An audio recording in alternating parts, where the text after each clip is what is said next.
So for the first episode of 2026 in the Ominous Archives, we're going to take a look into one of the most haunted and architecturally fascinating houses in San Jose.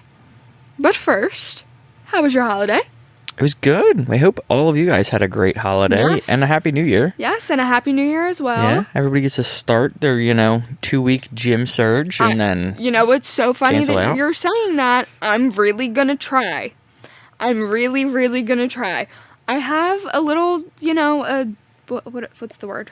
Walking pad? No, what are they called? Like a treadmill. Treadmill. I couldn't think of the word. Oh, I have a the walker thing. Yeah, and I'm going to... I can't go to the gym. I know I won't go to the gym. I'm not the type of person that can get up and go to the gym every day, but I will get up and walk every day. I can listen to a podcast. I can do that, Yeah. I mean, there's a really cool one, Ominous Archives. You can check that out. Check it out. Tell a friend to check it out, Yeah, while they're I would. Why not, working out or whatever. Yeah. But yeah, I am going to be one of those people who's going to try to go on a workout journey this year. I say it every year. And I know. I'm going to try, though. Although, I've started the end of the year off right. Well, because I'm 3 for 5 out of my work weeks. Heck yeah. Small victories. We So, got to celebrate the little things. That's what I'm saying. Yeah. Eat a little healthier. Yeah. Small gains Yes. for big goals. Or Yes. small goals for big gains. Yes. Something like that. Well, I hope Santa brought everybody everything they wanted. Mm-hmm. I hope you wanted a new season for the Ominous Archives, because you're getting one. You're getting one. And here it all is. kinds of new surprises and stuff. Yeah, we have a lot of things coming. If you're new this year, I am Nick. And I am Em. We are the hosts. I say the hostesses with the mostess, but Yes. hostesses does not work. And It works. And we also do have our fellow companion, Archie. Yes. He likes to come down and get scared and run away. Archie is here. And He's- also our writer, Sam. Sam And is also in the mix. Yep, and Sam. She does great work for us. And we have a new little bit we were going to be working on getting out for you guys, as not only is Sam a script writer for us, she is also a writer. A writer. So we will also be trying to get you guys some of her spooky short stories. Yes, hopefully you guys will be lucky enough to There'll hear be a little some. shout out to Sam. Let's get into this. Let's.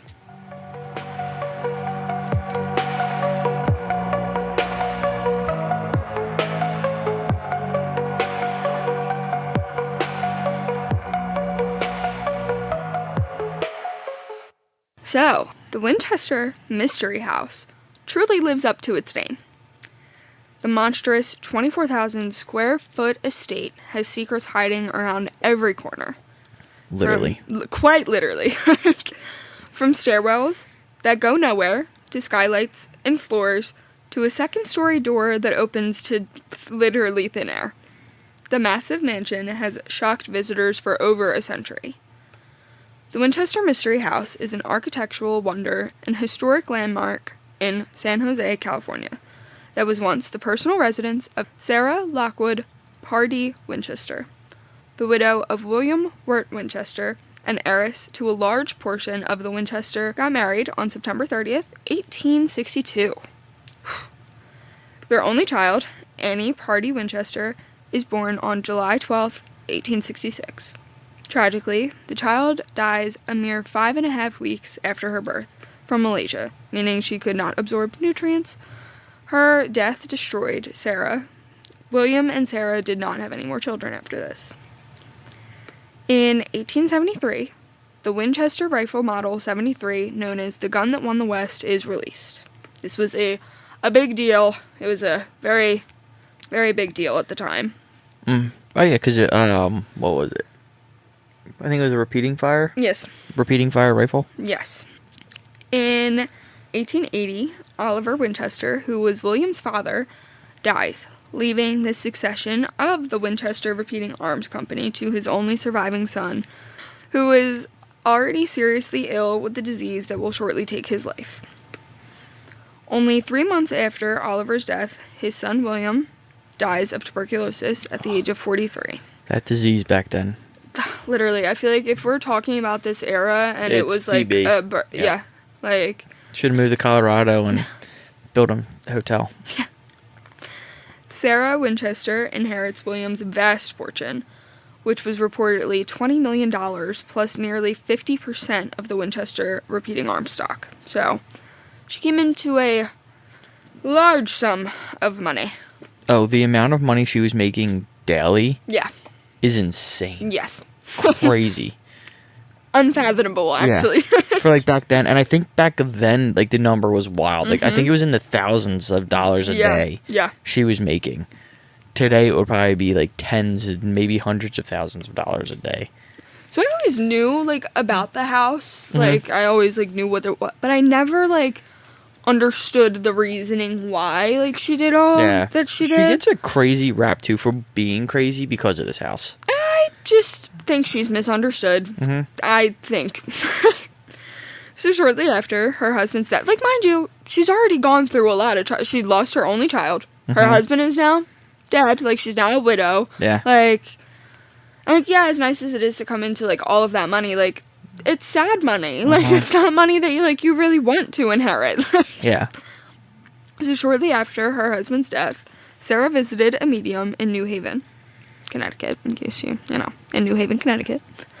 The medium told her to start a new life out west by building a house. However, she warned that Sarah wouldn't be going alone. The medium said that the spirits of those who had died from the barrel of a Winchester rifle would haunt Sarah. The Winchester fortune was considered blood money, and Sarah would be the one to face the consequences. However, the medium gave Sarah an alternative. As long as Sarah continued adding on to her house, she'd keep the ghosts at bay. But as soon as Sarah stopped building, she would die.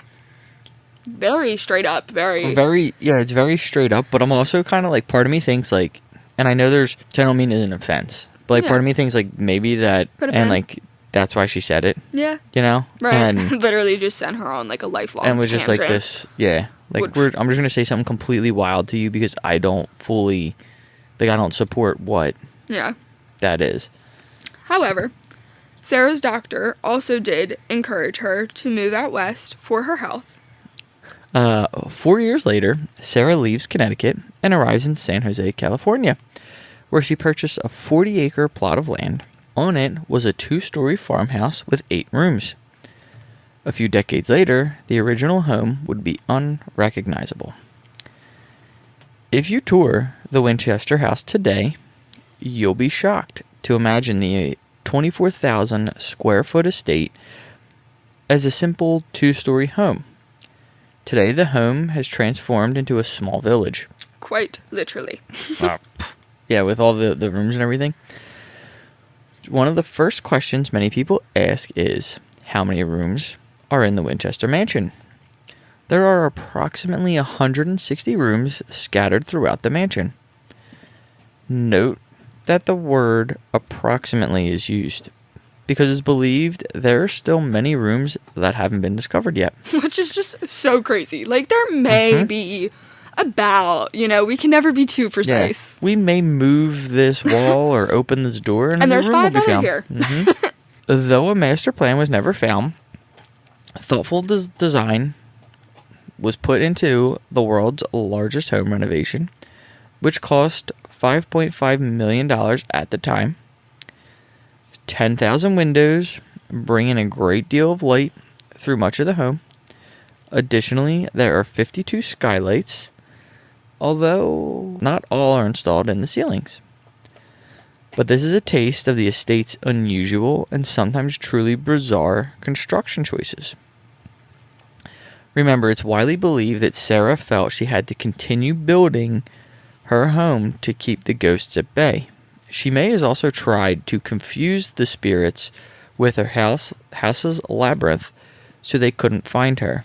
This seems to be the only reasonable explanation for the seemingly unhinged architectural design throughout the home. It's like literally a funhouse maze. And I also think it's like, she's kind of smart. I feel like she doesn't get enough credit for that. Like, if, we're taking what the medium told her, like, as, like, gospel, and, like, that's what she had to do to keep those spirits at bay, very smart. She did good, yeah. She said, I'm gonna just keep on building and confuse the heck out of you. And I think, too, she also, like, paid the workers well and, like, treated them very well and everything. Well. She wasn't just, like, I don't know, unhinged. Yeah, right. There's a book Listen, read it. Yeah. Elena and Ash from Morbid. Mm-hmm. Ash read it, and now I can't remember what the book was called. Because when you just read like the general overviews of this, Yeah. Sarah gets pointed out as kind of just like a crazy, and they were like, there was a lot to her than just building this house. Yeah, like she's very misunderstood, I feel. So with all those doors, 12.5 doors per room, if you step out of this door, you'll fall 20 plus feet down to the grass below.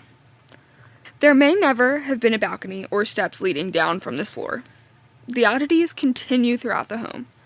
There are 47 fireplaces, but only 17 chimneys. I want to borrow a fireplace. Right? Like, can I just have one, please? One room has been named the Hall of Fires, as it has 4 fireplaces and 3 different air vents for hot air. It's believed this room may have acted as a sauna. There are 47 stairways throughout the home, and as soon as I say that, the first thing that I see in my brain is the Harry Potter stairways. The moving. That's... Right? Yep. There are more unique rooms as well, like Sarah's seance room, conservatory, and covered carriage room. Yet, despite all of these rooms, there's only one shower. Isn't that crazy? Yeah, that's wild. Like, I feel like that's, like, the craziest fact to me. Like, there's one shower in the entire thing. That's insane. One? Yeah, right? Yeah.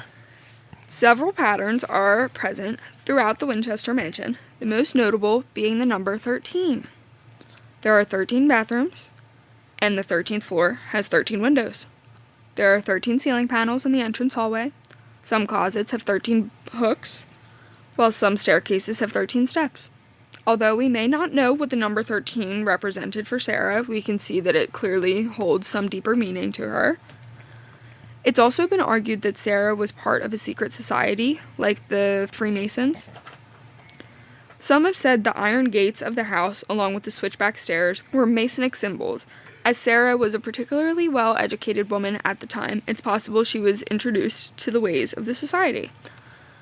Additionally, on a trip to France, it's believed that Sarah likely visited one of the grandest cathedrals in the world, Chartres Cathedral, as she was keenly interested in architecture. The Knights Templar financed this building, and she may have met with some of them at this time. In 1906, the San Francisco area experienced one of the worst earthquakes the city has ever seen. On April 18th, a massive magnitude 7.8 earthquake led to mass destruction and casualties. And the Winchester Mystery House did not escape unscathed. Sarah was sleeping in the Daisy bedroom, which was named for its decor at the time of the quake. While she was unharmed, her precious building caved in on her, leading her construction team to need a crowbar to pry open the door once they were able to get to the bedroom. While the mansion stood better than many buildings around it, several sections were severely damaged. A 7-story tower crumbled, and the north wing of the building was significantly impacted. Rather than repair this section of the home, Sarah chose to seal it off, including the Daisy bedroom. Today, guests can see the damaged Daisy bedroom firsthand, and it seems Sarah's ghost may not be thrilled. Sarah was understandably disappointed. Part of her masterpiece had collapsed. At the age of 67, her grand project suddenly seemed in jeopardy. While Sarah moved out of her home for a while to be closer with her sister and niece, construction didn't stop. In the end, Sarah was in her beloved home when she passed away on September 5th, 1922, from heart failure. After her death, the construction crew stopped midway through, an abrupt end to the 38-year-long construction project. Like 38 years this went on for. Insane. After Sarah's death, John and Mamie Brown bought the mansion. Originally, they wanted to create an amusement park. However, due to the public's interest in the house, they soon began offering mansion tours in 1923. Ever since, there have been countless unexplainable experiences by guests and employees alike. One of the most widely reported experiences involves a mustached ghost who's named Clyde. Mustache. He He's wearing a 19th century clothing and is often seen in the basement, working with a wheelbarrow, or in the ballroom, working on a fireplace. Several times, guests have commented on tour guides how they appreciate them hiring an actor to wear the old-timey outfits, only for the guide to tell them that they haven't hired any actors. A man resembling Clyde is seen in the old photographs that adorn the walls. And of course, after all these years she spent building her grand home, Sarah herself still roams the halls that she once built. One tour guide was showing a group the Daisy bedroom and can hear a loud sigh from the hall.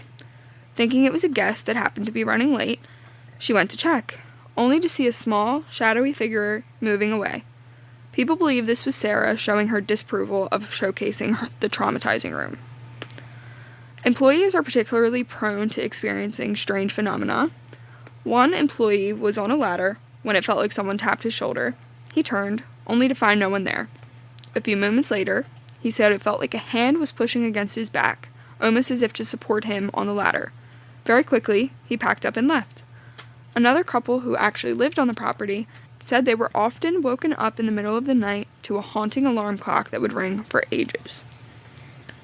Now, despite many accounts of eerie encounters, historians often point to the aspects of the home that can be explained away. Historians have tried to debunk some of Sarah's reasoning for the hallways and doors that lead to nowhere. They point out that this may have resulted from the sections of the house that were closed off following the earthquake. Additionally, Sarah's reputation as being peculiar may have stemmed from sources other than her residence. Sarah was quite progressive, hiring staff from every race.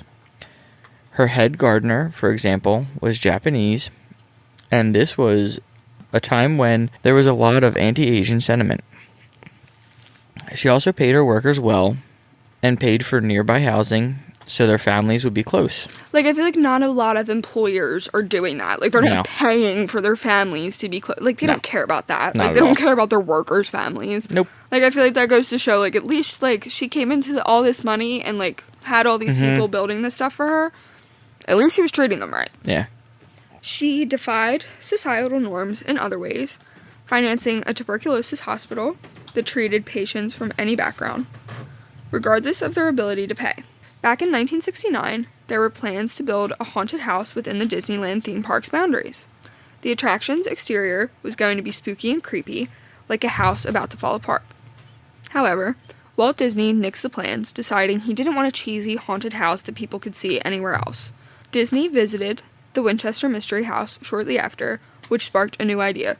Instead of a haunted house with broken windows and leaves falling off, they could build a home that looked expensive and regal from the outside. Then, when park goers ventured inside, they discovered just how scary this posh-looking house truly was. In true Disney fashion, he reportedly said he'd keep up the outside and let the ghosts take care of the interior. The ride was unveiled in 1969 and given the name The Haunted Mansion. The now iconic attraction, the Imagineers, Disney engineers, directly included aspects from Sarah's Winchester home. The seance room is where park goers can see the illuminated crystal ball. There are stairs that never seem to end, making a circle. Then there are repeated references to the number 13, just like in the house that Sarah once built. Since the ride was introduced, it's become one of the park's most beloved attractions, sparking not one, but 2 films. Disney lovers often quote the ride's slogan, the home of 999 ghosts, but there's always room for one more. I think they just closed that down. Which is so crazy. I think they did. Like, that's so silly to me. Why would you do that? Everybody loves the Haunted Mansion. People can call us out, too. Email us and let us know. I'm going to look it up, Get in touch with us. Or Em's going to tell me right now. I'm going to tell you. Right in this moment. We're trying to interact with you guys, but Em needs to know right now. No. Still open? Yeah. Oh, I'm wrong. I lied. Oh, wait. Oh, they are closing it to They're gonna re-renovate. That's okay. So you're half wrong. I half lied. Half lied. I scared me. I was like, don't do that. Well, I love that ride. I lied. Whatever it is. Yep. Anyway, there was also a movie inspired by Sarah, the 2018 film Winchester. The thriller details the widow's life as she lives in isolation and builds her labyrinth of hallways and rooms. The movie does take some liberty with the Winchester house story, as it says that crews worked on the house 24 hours a day, 7 days a week for decades. Additionally, the film takes a perspective that Sarah's building a prison for the countless ghosts who haunt her. A television show that also pulled from the Winchester Mansion story was Rose Red, a 2002 miniseries written by Stephen King. The plot follows a professor investigating an old mansion and accidentally releasing a dark energy. Why wouldn't they? Right. Has to be something. Since the mansion was opened to the public for over 100 years, many famous faces have walked its halls. One person who went there solely to debunk the building's haunted rumors was Harry Houdini. Oh. Of course. Of course, why not? Despite being a magician, Houdini famously liked to debunk spiritual sites or buildings. In 1924, he toured the house, ready to explain away the ghostly connections said to be present. He went to the rooms said to have the most otherworldly activity, like the seance room, and then never publicly gave a report. Houdini suggested rebranding the Winchester House to the Winchester Mystery House to further its status as a tourist attraction. It turns out he must have liked the house at some level, since he didn't openly speak ill against it. On most days, 2 types of tours are offered: the guided mansion tour and the walk with the spirits tour. The mansion tour takes guests around 110 of the 160 rooms and provides visitors with background information on Sarah Winchester and the construction of her home.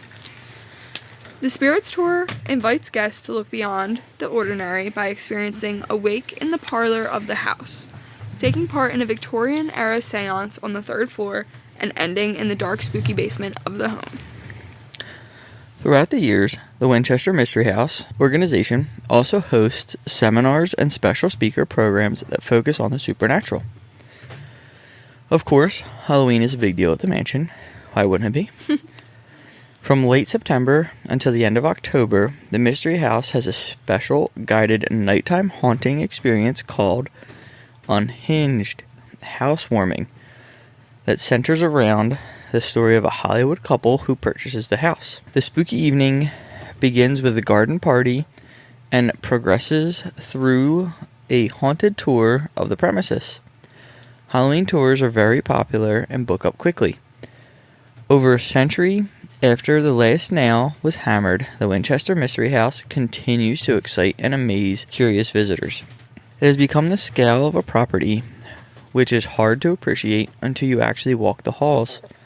Perhaps the appeal lies in the mystery behind the house's origin, or maybe the possibility of ghostly Winchester rifle victims is what keeps people flocking to the site.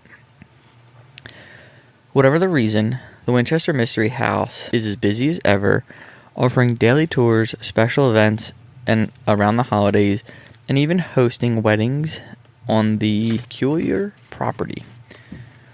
No matter what reason Sarah Winchester had for building her never-ending monument, it's safe to say that she'd appreciate how much interest her masterpiece has brought generations of people from around the world.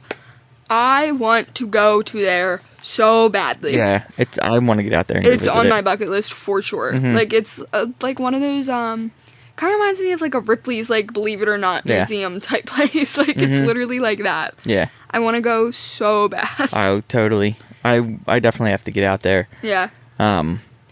There's so many places that I want to hit. There's also so many places on the East Coast that I have to hit. Yeah.